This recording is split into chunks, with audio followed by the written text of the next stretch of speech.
How's it going, everyone? It's Mike from PC Classic Cars, back with another virtual description. Today we are going to talk about my 1968 Chevrolet Camaro, which is a numbers matching 327 automatic car. This is a vehicle that I bought from a private customer out of Washington State. He had the vehicle for a number of years, was simply enjoying it, put it up for sale, and I bought it directly from him. It is an older frame-off restored Camaro. It's very clean underneath, and we'll dive into a lot of that stuff here during the video. The driveline that's in it is the numbers matching 327, has the correct casting number, the VIN on the block, and the suffix code, which is ME. Again, verified numbers matching motor to the car. Powerglide 2-speed automatic transmission. Generally, I'm not a huge fan of a Powerglide. I love to have a 3-speed or even an overdrive transmission, but this 2-speed shifts like it should.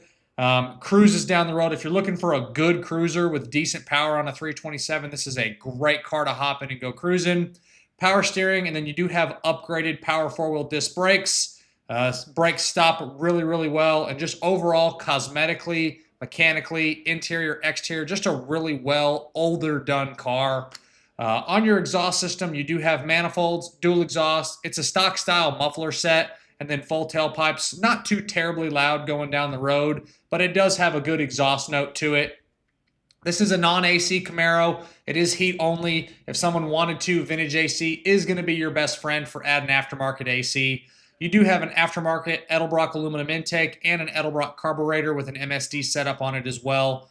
You do have a stock front sway bar and then stock style suspension front to back. Take a look at my test drive video. You'll see me personally driving the Camaro going down the road. We'll dive into more of the mechanicals, but it goes down the road like a stock Camaro should drive like. On my does it work section, a couple small things are not working. This does have an aftermarket steering wheel on it, so my guess is that's probably the reason why the horn is not working. And then your flashers and your washer fluid sprayers are not working. The blower motor for the heater works, but it's only blowing most of the volume of air out of the dash vents. It doesn't switch to the defrost or the floor. So something going wrong there, but the heat does work. On my pre-inspection where I look for leaks, bushings, wear items for the suspension and the steering components, this one has a little bit of a seepage coming from the bottom of the valve covers as well as the bottom of the transmission. So some pretty minor seepage coming from the bottom of the car. Your suspension and your steering components do look and appear to be newer. Probably when the car was redone, they replaced all of that stuff, and it is on the tighter side for both of those. Again, with the brakes, it will stop really, really well with the 4-wheel discs. The tires are a little bit older. They're 2016. There's a little bit of weather cracking starting, so at some point I would upgrade the tires, but right now they're going to be good for just regular driving. The charging system checks out good, and all of your fluids are in great shape front to back.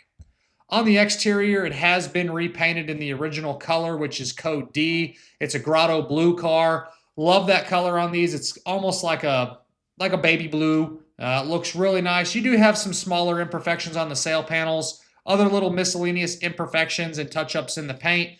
But for a car that was redone probably a little bit ago, it still represents very nice and something you can be very proud of. The cosmetics on it, again, front to back, for the trim and the glass, you do have a little bit of age and some little imperfections in some of the trim, but again, still represents very, very well. Take a look at my Does It Work section. It is going to be posted on the website, pcclassiccars.com. It's going to outline, the Does It Work section as well as photos of all the imperfections on the inside and the outside. On the interior, you have a stock code 719, which is the blue bucket seat interior. The seat covers have definitely been redone at some point. You have a stock style console with the horseshoe shifter, seat foam, seat material itself, all that stuff feels good. You have manual windows, manual locks, and then you do have that aftermarket steering wheel that I talked about earlier in the video. You have a retro sound AM, FM, USB radio with the USB plugs poking out from up underneath the dash above the console. Overall, interior represents really nice. It's a stock style interior outside of that steering wheel. Headliner's in good shape with a couple little wrinkles in the back, but that's really about it on the inside. The engine bay is really clean when you pop the hood. It's very sanitary, very clean, kind of front to back in the engine bay. The firewall doesn't have any rust issues. The inner fenders, the core support, and the radiator, everything checks out good. Again, did verify that it is the numbers matching motor to the car, which is really cool and kind of a nice little bonus. Everything, again, is very, very clean in the engine bay. Nothing really needs to be addressed. Hoses, belts, everything looks good. On the underneath, I don't know exactly when this car was redone, but it does appear to be a frame-off restoration. The whole front clip of the car, the lower front suspension, all that stuff does look like it's been painted at some point. The pans are in great shape. The trunk pan looks great. The drop downs and the extensions are all very, very nice. I didn't find any current rust issues. The only spot I found is there's a couple tiny spots that were repaired on the passenger side front floorboard, as well as the driver's side toe board seam has a small little repair spot, but very, very solid car on the bottom. Overall, this is a fantastic running and driving stock style Camaro. Nothing crazy high performance from the 327, but has plenty of power to do what you need it to do. It cruises at 70 miles an hour very, very well, and it's a good, comfortable Camaro going down the road. I personally love the blue on the blue. I would add vintage AC if I was going to do anything to it, but right now it is a fun car. Hop in, turn the key, and go enjoy. As always, I appreciate y'all stopping in to watch another one of my virtual descriptions. Make sure you check out the test drive video along with the additional informations tab. Both are posted on my website, pcclassiccars.com. I'll catch you guys on the next video, and I hope you have a great rest of your day.